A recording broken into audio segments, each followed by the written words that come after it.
Unlocking Nigeria's economic prosperity demands courage, creativity, and consistency. The journey will be tough, with no shortcuts as the country grapples with challenges like high inflation, weak foreign reserves, depreciating naira, low productivity, rising energy costs, and a struggling job market. Many analysts, however, aver that while some relief may come, especially in the second half of 2025, economic conditions will remain challenging in the short term. Teslim Shitta-Bey, the chief economist at Proshare, joins me for more on this. Thank you for joining me today. Thank you very much for having me, and Happy New Year to everybody. Happy New Year to you too. Well, let's take a look at this. Here are some of the socioeconomic, or you might say macroeconomic issues that Nigerians had to grapple with in 2024. Number one, we have high domestic inflation, relatively low foreign reserves. Though there has been significant accretion to the reserve, I mean, you probably want to disaggregate that to say how much of that is constrained by obligations, if you may. But we also have falling output and productivity, weak job markets, depreciating foreign value of the naira, lower disposable income, and rising energy costs. These were challenges that plagued businesses, individuals, and households last year. Will these things soften in 2025? Okay, thank you for the question. I guess you've highlighted most of the challenges faced by the Nigerian economy in 2024. And those challenges will persist in 2025. You noted the high inflation rate. You noted the relatively low foreign reserve situation. And perhaps one thing you didn't mention was the unemployment rate, which has also been rising gradually. So Nigeria is caught in a perfect storm. Economists call this the trilemma. And that's a situation where you have low growth in employment, you see a situation of high levels of inflation, and you see your capital flows being relatively low. So we call this the trilemma. How do we cope with it? What needs to be done? I think those are the fundamental issues that must be addressed as quickly as possible to provide Nigerians with the popular dividend of democracy. We've seen GDP growth grow steadily over time. 2024, we saw GDP grow steadily. That was positive. That was on the side of the equation. However, inflation has been a perennial pain for most of the 2024 period. Now, in Proshare, one of the major concepts that we have basically is that if we're going to solve the domestic inflation problem, we certainly have to resolve the foreign reserves situation. Our calculations from our model, our internal model, our calculations suggest that 65% of domestic inflation rate can be directly attributed to our foreign reserve situation. And that explains why, despite the repeated increase in monetary policy rate, that is the rate the central bank uses as an indicative rate for the economy, that has grown consistently from 17.5% to the current rate. We haven't seen a reduction in inflation. The central bank governor has tried as much as he can with his team to reduce inflation by increasing domestic interest rates. But what that has done is to constrain domestic businesses, facilitating a poorer employment situation, and at the same time not achieving the goal it intended, which is to curb domestic inflation. And for our model, the answer is quite simple. Nigeria needs to look at how it can improve its foreign reserve situation. Without improving that foreign reserve situation, no matter how high monetary policy rates rise, we are not going to see a significant reduction in inflation. However, there's a caveat there.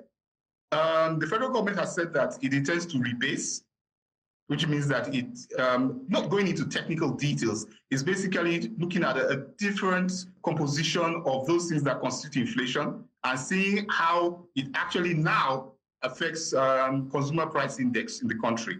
Now, that rebasing should see some improvement in the inflation. Mr. Shitta-Bey, Mr. Shitta-Bey, talking about the rebasing, we'll come to that. They want to rebase the GDP and the CPI.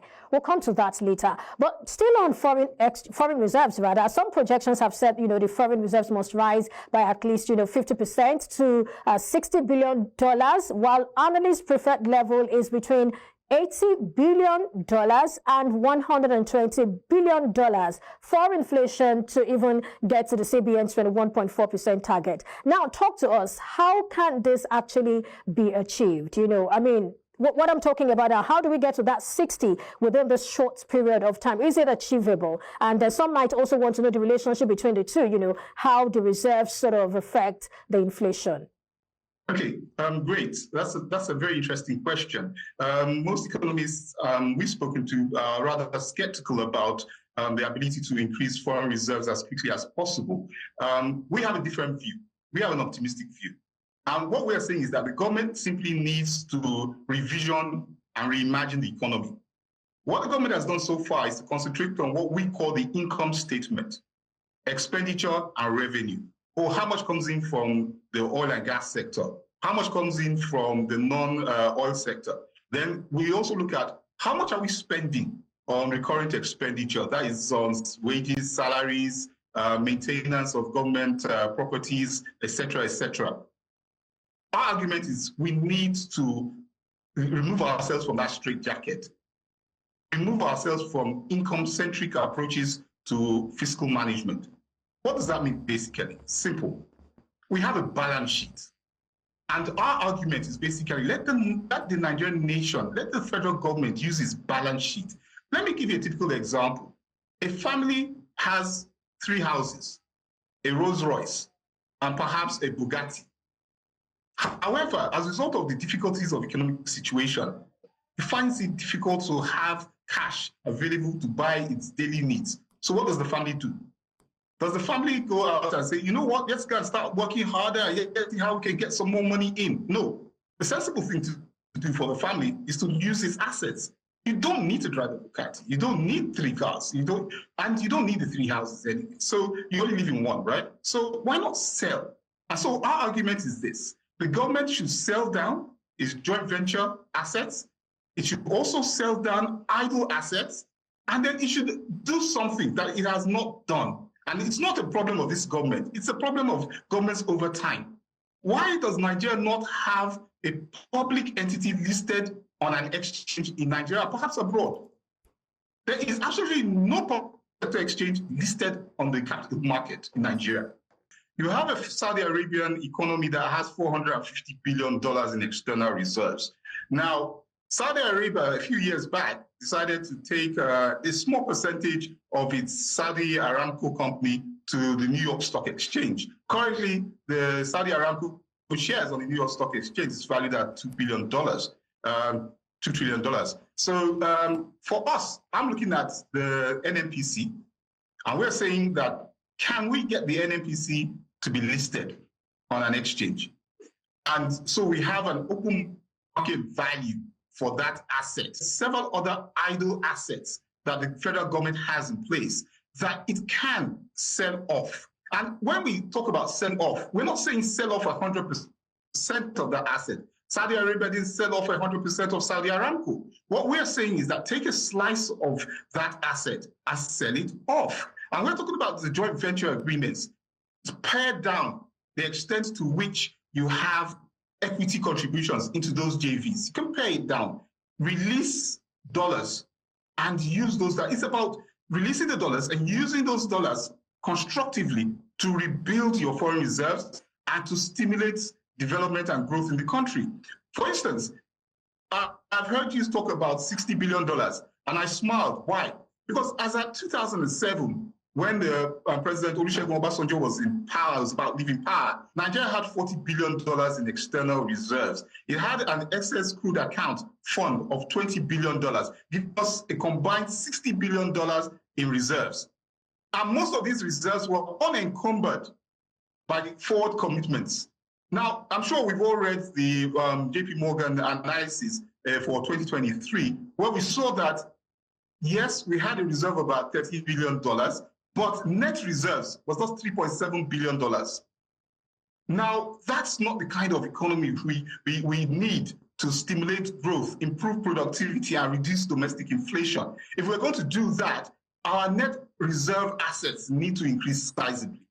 And what we're saying is that improve that reserve by paring down your assets, especially assets that are considered idle. Let me give you a quick example. The National Stadium Surulere is there. What revenue comes to the federal economy from that stadium as it is today? And I'm just using this as an example. There's several other projects, over 1,000 across the federation called Nigeria. All right, Mr. Shitta-Bey, we need to assess these. All right. There's a lot to talk about. I want to bring you to the fiscal sustainability conversation before we then go to the rebasing. Now, fiscal sustainability feels threatened with, ballooning debt. We have seen the crowding out of the private sector, and revenue doesn't seem to be doing as good or as well. You've also, alluded to that. The 2025 budget shows over 16 trillion naira is set aside for debt servicing. There is an over 13 trillion naira deficit. You might also want to add the controversial tax reform bills, which we were thinking would also help to grow maybe tax revenue. Doesn't all of this look gloomy already? It looks difficult, but not gloomy. Okay. Why we're saying this is basically, it looks difficult, but it's not gloomy.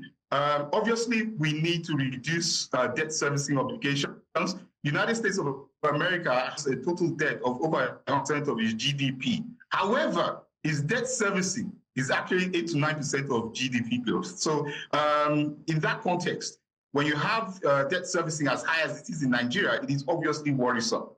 However, it is not impossible to deal with. We can deal with this situation. And one of the ways that I've talked about earlier is to assess our assets. We can use our assets that are idle, convert them into dollars, pay down some of those debt obligations, and then free up our foreign reserves. Right. Such that you find our net foreign reserve position being increasingly positive. All right. And then you talked about the fiscal. All right, Mr. Shitta-Bey, I want us to move quickly. I want us to move quickly right now. Let's take a look at the rebasing. I mean, there are concerns in some quarters about the rebasing of the GDP and inflation. And while we know that rebasing is important, do we have any cause to fear that it may yield an exaggerated GDP and then maybe a reduced inflation? Is that something we should be worried about? Interestingly enough, really and truly, with the foreign exchange rate where it is, we don't actually see an exaggerated GDP going into 2025 and beyond. Of course, I would say that last GDP rebasing exercise in 20 resulted into an increase in our GDP of about 60%. And that resulted in an upward adjustment in our GDP valuation to nearly $500 billion. That placed Nigeria at the top of Africa in terms of GDP. This exercise may not necessarily be the same. And then one point I would really quickly want to raise is that GDP by global standards should be rebased every 5 years. That's 5 to 8 years. But as a matter of fact, our proposition is that GDP rebasing should be annual if possible.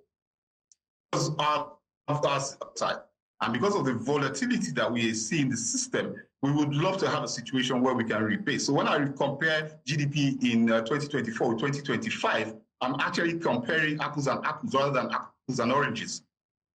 So I think rebasing is necessary. I think it's long overdue, actually. That's the position of Proshare. We feel that the rebasing is necessary. It's been long overdue. And the earlier we keep rebasing until we get some element of stability in domestic inflation, GDP growth, as well as our foreign reserve position, the better.